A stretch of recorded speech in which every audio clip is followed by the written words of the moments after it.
Assalamualaikum warahmatullahi wabarakatuh. Perkenalkan, nama saya Farhan. Saya dari seksi 22 BB06 dengan NIM 221292777 dengan mata kuliah konsep dasar fisika SD. Pada video kali ini saya akan menjelaskan materi tentang sifat bayangan dari cermin. Cermin itu ada 3 macam cermin. Yang pertama ada cermin datar, yang kedua ada cermin cekung, dan yang ketiga ada cermin cembung. Pertama kita akan membahas tentang cermin datar. Cermin datar adalah cermin yang bentuk permukaannya itu datar. Biasanya kalau cermin datar ini kita pakai digunakan untuk perabotan di rumah. Seperti kita ketika berkaca atau melihat penampilan kita menggunakan cermin datar. Sifat-sifat bayangan yang dihasilkan dari cermin datar ini adalah yang pertama, bayangannya nyata dan bayangannya maya atau semu. Bayangan nyata disebabkan oleh sinar-sinar pantulnya saling berpotongan, sedangkan sinar semu atau mayanya terjadi akibat perpanjangan sinar pantulnya. Sifat-sifat bayangan yang ditimbulkan dari cermin datar yang pertama yaitu tegak, yang kedua hasil bayangannya yang didapatkan sama seperti dengan aslinya. Dengan kata lain, ukurannya sama, tingginya sama, lebarnya sama dengan apa yang dipantulkan dengan aslinya. Yang ketiga, jarak benda ke cermin dengan jarak benda ke cermin itu sama. Jarak benda ke cermin dengan jarak benda ke cermin itu sama. Yang keempat, maya atau tidak berbentuk. Yang kedua adalah cermin cekung. Cermin cekung adalah cermin yang memiliki bentuk melengkung ke arah dalam. Cermin yang cekung ke arah dalam. Cermin cekung ini banyak digunakan di alat-alat laboratorium seperti cermin yang ada di mikroskop. Dan sifat-sifat yang dihasilkan dari cermin cekung adalah yang pertama, apabila benda diletakkan di ruang pertama, bayangannya bersifat maya, tegak, dan diperbesar. Itu berada di ruangan pertama. Yang kedua, apabila benda berada dalam ruangan 2, bayangannya bersifat maya, kemudian terbalik dan diperbesar. Kebalikan dari yang pertama. Bersifat nyata, terbalik, dan diperbesar.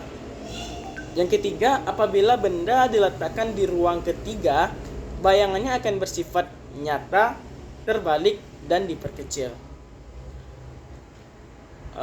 Kita bisa mengingatnya dengan sifat-sifat bayangan dari benda cermin ini, yaitu yang pertama, maya, tegak, diperbesar. Yang kedua, nyata, terbalik, diperbesar. Yang ketiga, nyata, terbalik, dan diperkecil. Yang keempat, nyata, terbalik, dan sama besar.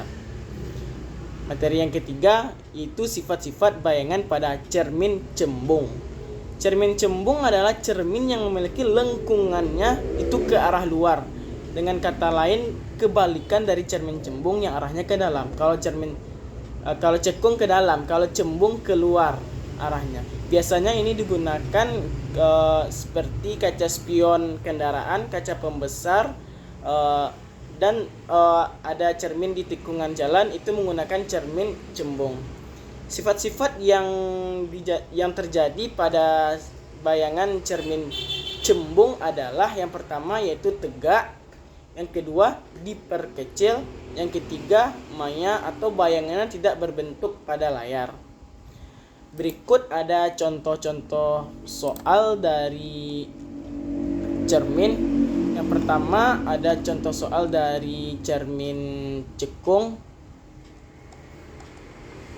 Soal yang pertama, benda setinggi 6 meter berada di depan cermin cekung yang berjari-jari 30 cm. Jika jarak benda ke cermin 20 cm, tentukanlah jarak bayangan benda.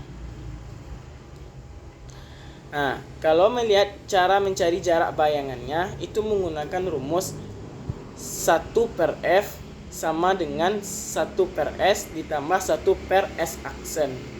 Kita masukkan F-nya diketahui adalah setengah dari R. R-nya itu ada 30, berarti setengah dari 30 jari-jarinya berarti 15. Berarti 1/15 sama dengan 1/S ditambah 1/S aksen.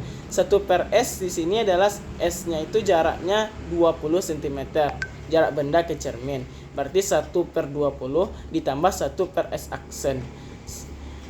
Kemudian dicari 1/S aksen sama dengan 1/15 dikurang 1/20 sehingga didapatkan 1/60. 1/S aksen sama dengan 1/60. S aksen sama dengan 60 cm. Jadi bayangan benda berada di depan cermin adalah jaraknya 60 cm.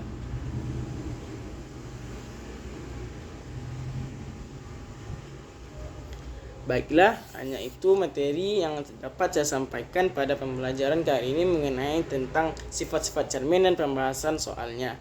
Kalau ada kata-kata saya yang salah mohon dimaafkan, banyak maaf. Assalamualaikum warahmatullahi wabarakatuh.